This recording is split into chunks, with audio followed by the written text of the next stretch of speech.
नमस्कार, मैं डॉक्टर शिखा त्रिपाठी। आज आप सबके समक्ष पुनः उपस्थित हुई हूँ रीतिबद्ध काव्य की प्रमुख विशेषताओं को लेकर के।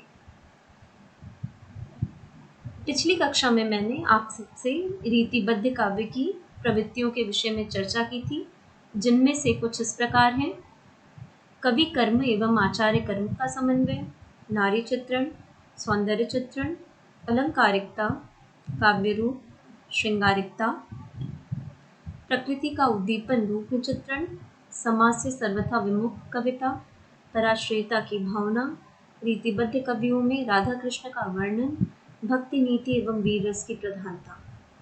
आज इस विषय को आगे बढ़ाते हुए मैं इस काव्य की कुछ अन्य प्रवृत्तियों पर आपसे चर्चा करूंगी, जिनमें से कुछ इस प्रकार हैं। पहली है अभिव्यंजना पद्धति। रीतिबद्ध कवियों की कविता दरबारी कविता थी। दरबार में वह प्रशंसा प्राप्ति के लिए उर्दू और फारसी कवियों से होड़ लेने में लगे हुए थे। अतः फारसी कवि जैसी ऊहात्मकता पद्धति को अपनी भावाभिव्यक्ति का माध्यम बनाते थे, उनसे होड़ लेने के लिए उसी तरह की पद्धति को अपना करके रीतिबद्ध कवियों ने काव्य की रचना की। वैसे मुगल शासकों के दरबार में हिंदी को भी थोड़ा बहुत स्थान मिला था, अर्थात हिंदी में रचना करने वाले कवियों को भी मुगलों के दरबार में स्थान दिया गया था। अगली जो इसकी विशेषता है वो है छंद। रीतिबद्ध कविता दरबारी वातावरण में सांस लेती थी। इस विषय में मैंने आपसे पहले भी चर्चा की है। रीतिबद्ध कवियों ने दोहा, कवित्व और सवैया छंदों को अपना करके काव्य का सृजन किया। सवैया और कवित्व में नाद तत्व का विधान किया जाता था और दोहों में अर्थ तत्व का। इसीलिए रीतिबद्ध कवि इन्हीं छंदों का प्रयोग करते दिखाई देते हैं। दोहा गेय न होते हुए भी अर्थ का विस्तार इसमें इतना व्यापक था कि रीतिबद्ध कवियों ने इस छंद का प्रयोग करने में कहीं भी कोताही नहीं बरती।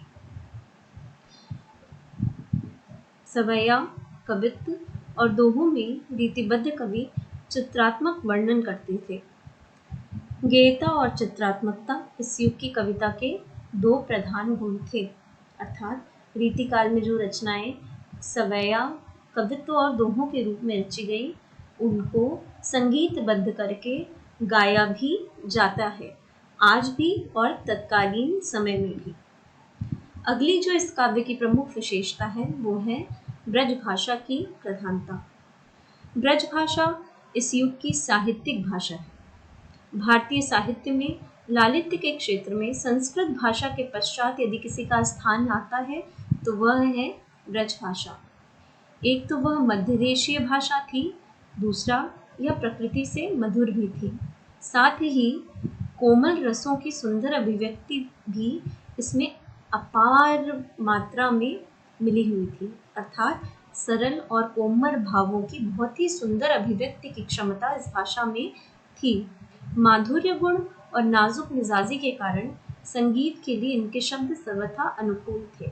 डॉक्टर नगेंद्र का कथन इस दृष्टि से बहुत महत्वपूर्ण है। उन्होंने लिखा है कि भाषा के प्रयोग में इन कवियों ने एक खास नाजुक मिजाजी बरती है।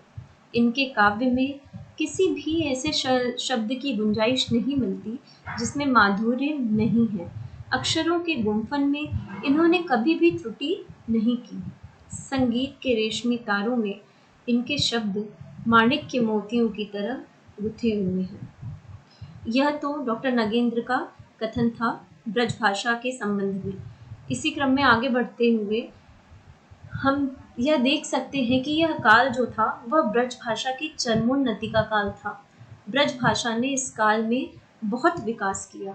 इस समय ब्रज भाषा में विशेष निखार, माधुर्य और प्रांजलता का समावेश हुआ तथा वह अत्यंत प्रौढ़ बन गई।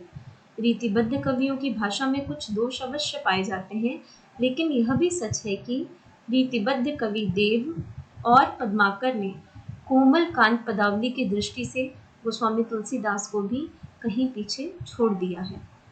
अतः यह कहा जा सकता है कि रीतिबद्ध कवियों ने काव्य को उपयोगिता और जीवन से अलग रखकर विशुद्ध कला के रूप में देखा है।